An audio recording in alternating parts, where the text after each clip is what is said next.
welcome back to the channel. My name is Kevin, your empowerment coach, as always, helping you live better, love better, and be better. I am joined again, as always, as we do these recap, review, and reactions with my amazing wife with her brand new glasses. Listen, we might have to get a sponsorship. Big girl glasses. Get a sponsorship deal for those. All right. I won't say the name until I get paid. Exactly. Until I can figure out some affiliate information. All right.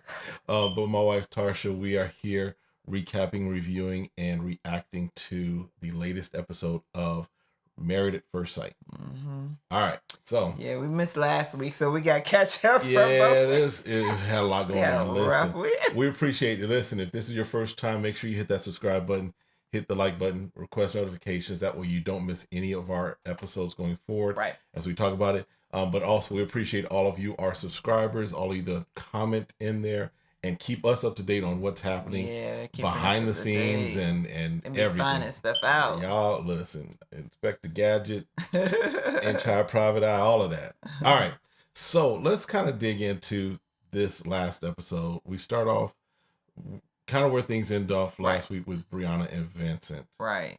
So here's the thing. We haven't had a chance to talk about this. Why was Vincent so offended from what I think was just...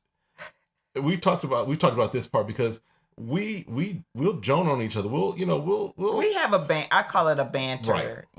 Back and forth. Not insulting, but No, I mean, we're just joking. Like, you understand, like something embarrassing happened. I may say something and you may come back. Same thing with you. But again, we knew each other prior to getting married, and here they in a couple weeks in. Right. But he takes it to a very level of calling it disrespect, and like he's actually left the crib, left the house for a little bit. He left the apartment and then we find out that he only got to the parking garage, which is good. Right. He took a moment, thought about it, and he came back up. Right. Because he said, hey, I'm responsible more than myself. So they had another good conversation the day before, the day after. Right. She was like, I apologize. I didn't know that was going to... Didn't know that was a sticky subject. Me saying doing many things. Right. She's like, that's not my intent. And this is what you're doing. You're learning people's intent as you're getting to know each other. Right. They're in a different situation. And so later on, he goes out with one of his friends. And his friend is like, wait, what did she do that was so disrespectful? Because we're sitting there, probably like you were, we're sitting there saying, that's a little petty. It's a little, not petty, but it's a minuscule thing as far as what it... To us, right? Because that's our perspective and in a moment. And, his friend was like, look, you got a good thing going. Don't mess it up. Because he was laughing too. He was like, so why did you... and as Vincent replayed the moment, like I was trying to explain to you, I said, I think what happened, he was trying to be, he was trying to be smooth, trying to make a sexy moment. Do the Billy D. Colt 45 type like thing. He's pulling it out. Okay, you really dating yourself. Listen. He pulling it out. Not pulling it. He's pulling out the champagne. PG Tarsha, he's pulling out the champagne. He's like, I'm surprising her. I want to be sexy and smooth with it. And when he popped it in it, he felt embarrassed. Right. So I think that's where he's coming from, but he doesn't know how to communicate. He can't articulate that that's what he was feeling. Right. So it goes down in the moment because he's like, oh, you disrespected me. Instead of saying, babe, I was trying to make it this sexy moment that, you're going to be like all on me because I brought out the champagne on you, but I felt more embarrassed than, your guy. Right. So, and then they do have the whole family because it's like this week, since they're back from the honeymoon. Right. They're meeting the family, trying to settle in. And it seems like the family's getting along. Sure. Because his mom didn't make it to the wedding. So it was good. So it seems good there, right? Yeah. Seems like they're progressing like they should be. Yes. And then Haley and Jacob. Yeah. I think obviously they're two different people. Mm-hmm. And it's kind of challenging, right? She has a wall up and she's trying to move forward. Right. And he's like, I just need you to be direct with me about how you feeling. I can't figure you out. And even her friends in the conversation kind of tell him, she's kind of commitment phobish, right? She has That's a commitment what one of her phobia. friends said. What one of her friends said. So it seems as if her MO, at least, is that she has her wall up, like you said, has her guard up, and so therefore Jacob's got to figure out how to work alongside that as he continues to break that down and be patient. I think that for them, the thing right now is them being patient. Right. Because I think the question comes in is what happened in her past where she has very few relationships. Right. And then when she gets in, because in some ways she's kind of like sabotaging, like I'm going to focus in on this and this. Right. And is he quirky? Yes. Very. He's stuck in the 80s. He's stuck in the 80s. But if you listen to his reasoning behind it, you can tell he's a very sincere guy. He thinks of others first, and, he has a very dry sense of humor, Very dry. I mean, so all those things, when she's not used to it, let alone being in a relationship, it can compile really quickly. Right. So I get that it's going to be a process for her to process out, but it's like also you get to meet someone just totally out of left field, so. And I think that for them, they did kind of do, like they said, a restart. They kind of did a reset because they did have, something that could have, if if it had stayed undealt with, could have caused a bigger rift. But, I applaud them for saying, okay, let's reset and move forward from there. Let's try. And I think that's every marriage, every relationship has moments that if you don't take a moment to say, okay, we're going to reset, we're going to pivot and do that thing. Right. And then you have to keep trying, right? We all have to keep making the efforts to do better. And I think what I liked about Paige's friend, it was funny that I was like, oh, she's being very... You mean Haley? Haley, I'm sorry. Friend, that she was very stern, but like, okay, so, tell me, okay, but you're the one that's pulling back. Right. So I felt like they were getting really good advices from the friends. Exactly. And now, one thing that kind of was talked about briefly was their age difference, right? So they have I think it's a 10-year age difference. Yeah, you said 10 years, but I can't tell it between the two of them. Because she's mature. She seems very mature and laid back. And the other thing is, even though he's stuck in the 80s, he's stuck in being quirky and with his dry sense of humor, I don't think he lords it over her the way our next couple does. Because our next couple, Erik and, what's the girl's name? Erik and Virginia. Yes. I said this when we were watching it. I think he has almost like a savior complex where he feels like he's rescued her from the life of singleness. And therefore, she's got to make a decision. Does she want to be saved or does she want to go back into, being single and party all the time? Right. Right.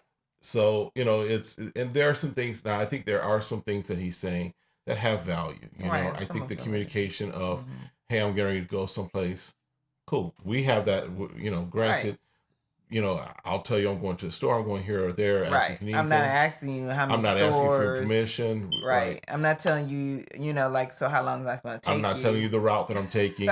I'm not telling you what the mileage is on the car when I leave and what it is when I get back. So I get that. I think that he has a valid point about her sleeping at her friends,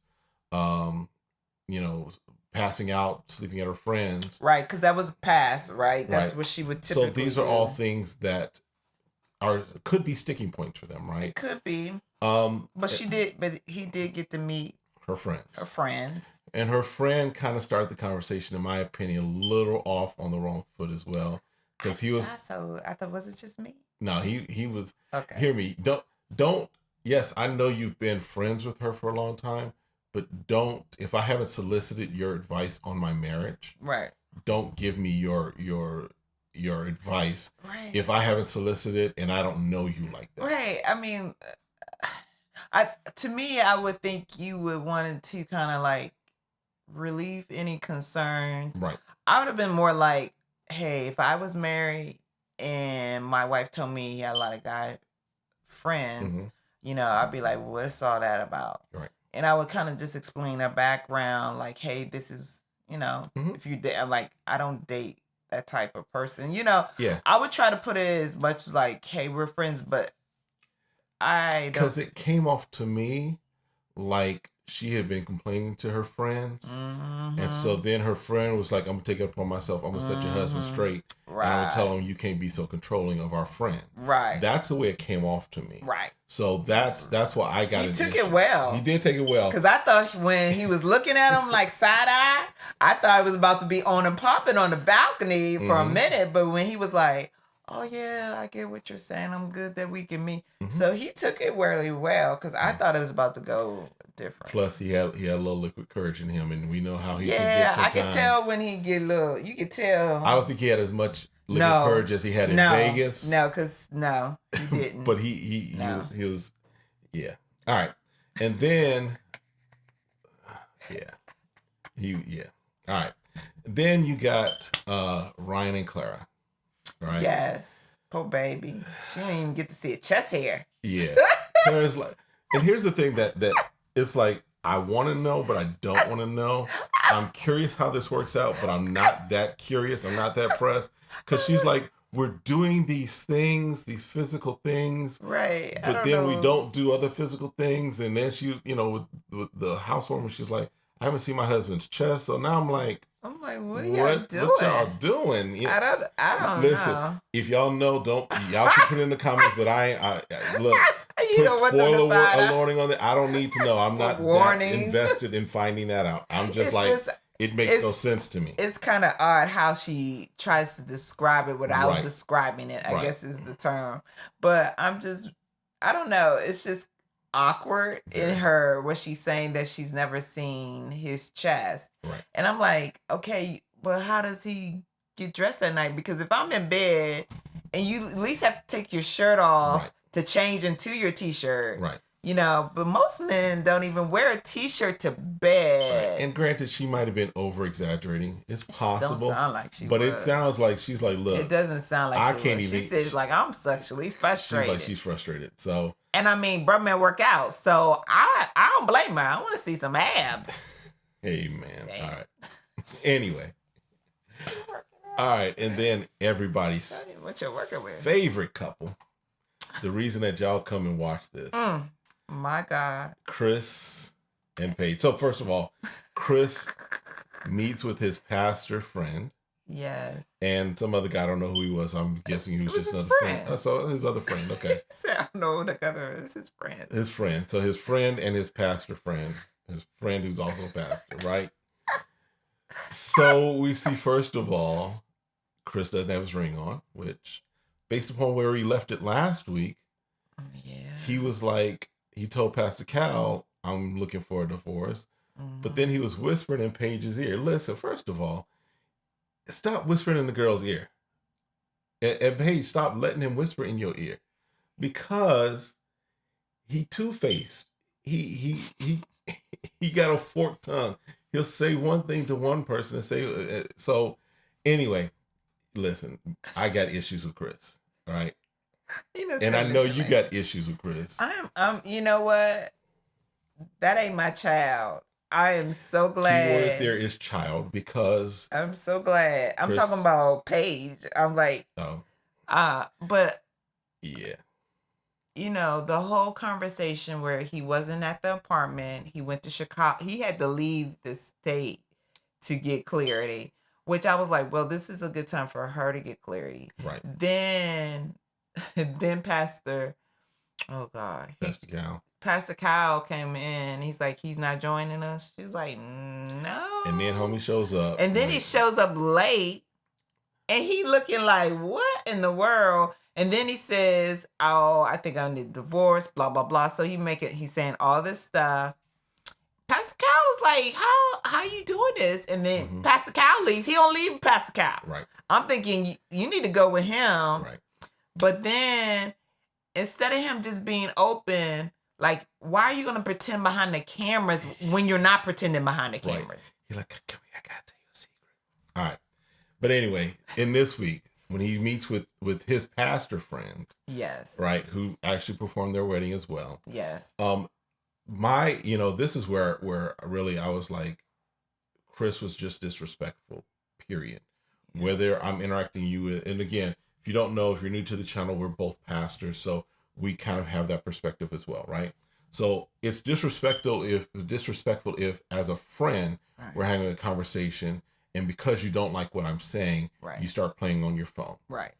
As a friend, as my boy, if one of my boys who I've known for 20 plus years starts doing that, dude, we got problems.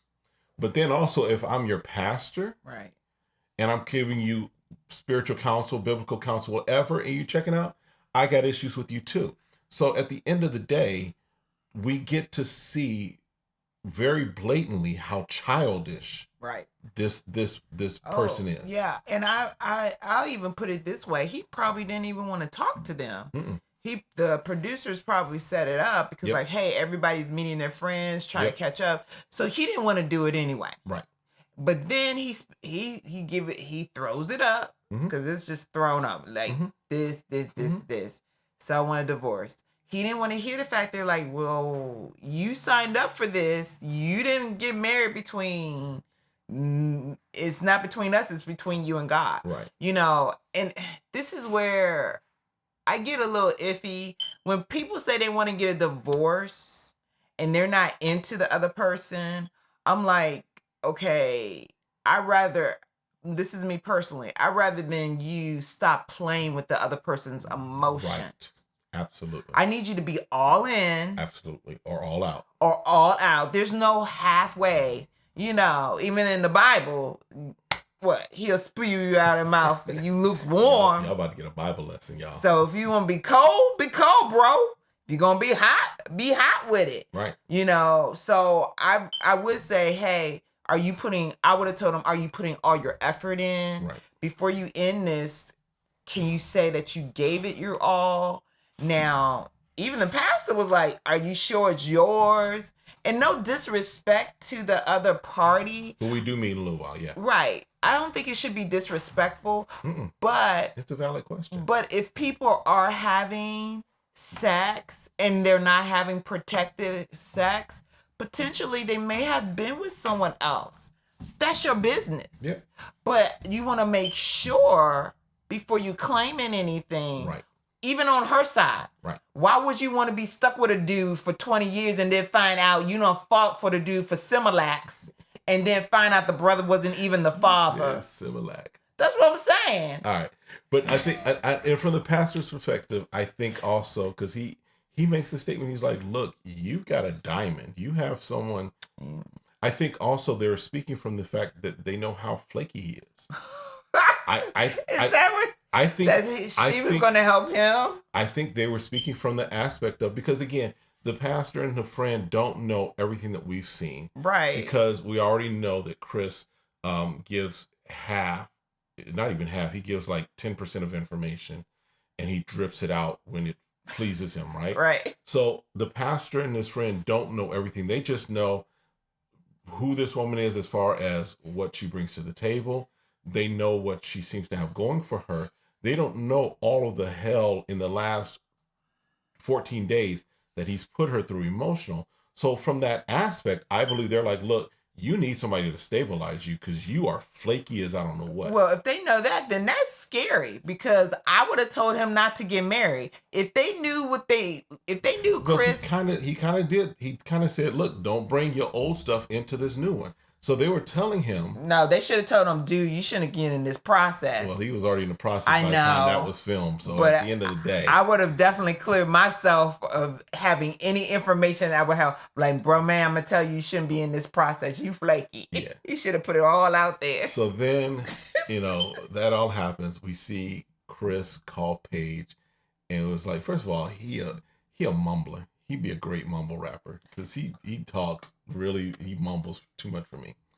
But he calls Paige and was like, hey, I want to have a conversation with you and my ex-fiance / baby mama. Now, to clear the air. There is no air to clear, in my opinion, between Paige and the young lady who we meet as Mercedes. There's really no, in my opinion, I don't think that they have beef with each other. Or they shouldn't have beef with each other. And from what we see in the conversation when they have it, they're both. I think Mercedes is like, girl, you dodged a bullet. Well, yeah, because it's like, first of all, like, what? Why you want me to meet with her? Mm-hmm. First of all, you're divorcing me for her. Right. So why are we meeting? Right. I'm no longer going to be in your life. According to you. According to you, I'm no longer. You whispered in my ear. Right. Right. I'm no longer in your life. So why am I meeting this person if I'm not going to be a part of life? I'm not going to be part of the baby's life. It's not like she's coming over to pick up the kid. So why are we in this? But Paige was like, you know what? I'm about to be in control of this. And I'm going to make sure she knows what's going on. Yep. She going to hear from my mouth. Yep. And nobody else's mouth. Yep. My side, because I don't know what he's been telling her, but I know what he's been telling me. Right. So yeah, that meeting was like... First of all, it made no sense for it to happen. It made no sense. He didn't facilitate it. He just sat there like he was 5. Right. Sat in the corner playing on his phone. Right. Right. While the 2 grown-ups talked to right. him to be a baby mama. Right. I'm not going to disrespect her. No. The mother of his child and yes. and his yes. wife. His mother's child. Yeah. Right. Yeah. So, and Paige is basically like, look, I came into this with pure intention. Right. I stepped into this truly wanting, and he's like, well, I'm here, talk to me. And she's like, you set up a meeting for me and the baby mother. And so we're going to have this conversation. So we're having this conversation. And he let's just make it clear. Chris did not come into this with pure intentions, because if you had pure intentions, you would not have been with someone in the middle of the process. No, if you had pure intentions of finding love and you knew that you were selected to potentially be on the show, you would not sleep with your ex-fiance and say you still have feelings for her and then try and say you have pure intentions. No, you don't have pure intentions if you're going to do that. Only thing I'm saying is that, do people slip up and have sex with their exes? Then pull out of the show. Pull out of it. If you're still jaded or still thinking about whether or not you have feelings for this other person, then pure intentions is, I'm going to pull out. Supposedly, when you keep saying that, I think about supposedly, because obviously he didn't. They got a baby. Supposedly like 3 times. But because I'm trying to look at it from other people's perspective. You've heard of people saying, I don't have feelings for this person, but we caught up, we end up having sex. If he was thinking like, I'm moving on from this person, it was a mistake, we shouldn't have done it. Okay. So I can see why he says in his mind that he's coming in with pure intentions. That was the problem. Is his mind, and we know how jacked up his mind is. I'm just saying, normal folks, for us folks that operating with a full deck, if you were in the right perspective, like, hey, potentially, because you don't know if you're going to be matched up or not. You don't know if you're going to be matched up or not. You don't know. So but potentially, like, hey, I'm going to pull out. I'm just going to shut up. I'm just going to not go see her. I'm going to try to, stay here and not try to pursue anyone else until I hear back. Because other than that, shut up. You keep saying the word. Okay, well, he should have pulled out too. That's a whole other thing. I know, I can't help it because you keep saying. All right. All right, listen. This is our banter. This is what we do. I'm so sorry. I cannot. You kept saying it instead of saying he shouldn't have gone to see her.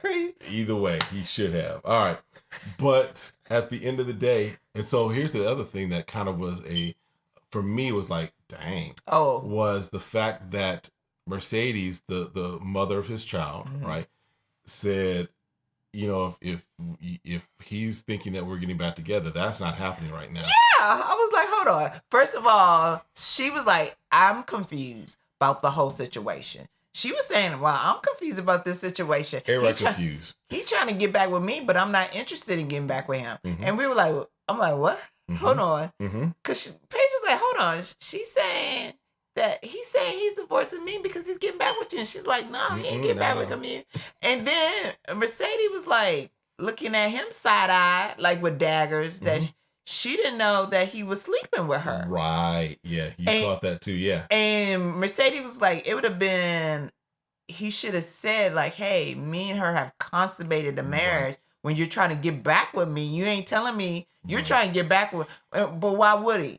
Why would I tell you? And Paige brings up a great point. She's like, what if I got pregnant? I know. I was like, who would you pick? Who would you pick then? Because you made a commitment to me as a husband and wife. Yes. So if I got pregnant, would you then leave me to go to her or leave her to come back to me? So Paige, she made a valid. That was a valid question. I didn't even think about that. I think I think that for Paige, the thing that I'm still a little concerned with is how she seems to go back and forth with him. We see where at the end she's pretty solid of like, look, I'm done. Right. When she's talking to Mercedes. Right. But in the previews, it seems like they have another conversation. I know they got to film together, but listen, at the end of the day, it's going to be consistent. I'm going to be consistent. She's got to be consistent in her no. Let your no be your no and let your yay be your yay. And there is no yay with this one. But see, the problem is when you bring sex in it. So you don't have to her what she says. They done had it every day up to, I'm hoping she hadn't had any more sex since they've been back in Atlanta. Okay. But a lot of times that confuses stuff again. Right. True. You take that out of it, you can have a clear head real quick. So I think for her, hopefully that shut down, and now she sees that he's consistent about confusing women. He's consistent about doing all women when you're confused yourself. That's true. He's a grown man, but emotionally, I think there's a lot of other things, and we kind of saw the clues of it, in my opinion, at the beginning when it was like, she wants me for my money. She wants me for this. She wants me for that. And it's like, okay, that's really not the case. That's your own thought of self-importance or your own ego that you think you have. Right. But now we're seeing this whole thing play out where you can't have an adult conversation. Right. Because he checks out of the meeting with his pastor. Right. He, in this conversation with the two ladies, he's sitting over there like a bump on a log, and can't say anything or add anything to the conversation, and then interjects and jumps in, saying when his I'm right here, hurt. I'm right here, but again, it's like he can't connect with what he says as the right thing to say, and then being able to facilitate what he's saying. Right, he just can't put them together. All right, so, but all right, so. Predictions? Any predictions right now? I don't, I'm still, like you said, Vincent, Brianna, it seemed like they have a strong relationships. They're working through things. Right. I think Jake and Haley potentially have the ability, if they keep the patience. I don't know how long term I think they will make it past decision day. Okay, but may not. But long term, I don't know. I don't know. The important thing right now is just getting to decision day and moving forward. And Erik and Virginia, I don't know, because I think Virginia, I don't know if they picked her well, because he not only, age is a number. Let me just say this. Age is a number. Right. But his perspective on life and how he's treating her, he's not treating her as an adult. I don't care what age you are. Right. You are still considered an adult. Right. And you should act in that manner. Yep. And not that it's a teenager or like she's a teenage bride or something. And every time he's like, it's like he's trying to correct her. So I don't know that they'll last. I don't think that they'll make, I'm not predicting them to go past decision day. And then Ryan and Clara, if Clara stays frustrated, they're not gonna make it. No, because she's not gonna put up for very long. Figure that out. But I think Ryan needs to open up. Yes. Everyone has their trauma, but you realize it more until you're in a relationship with someone that's gonna make you either face it or retreat. Absolutely.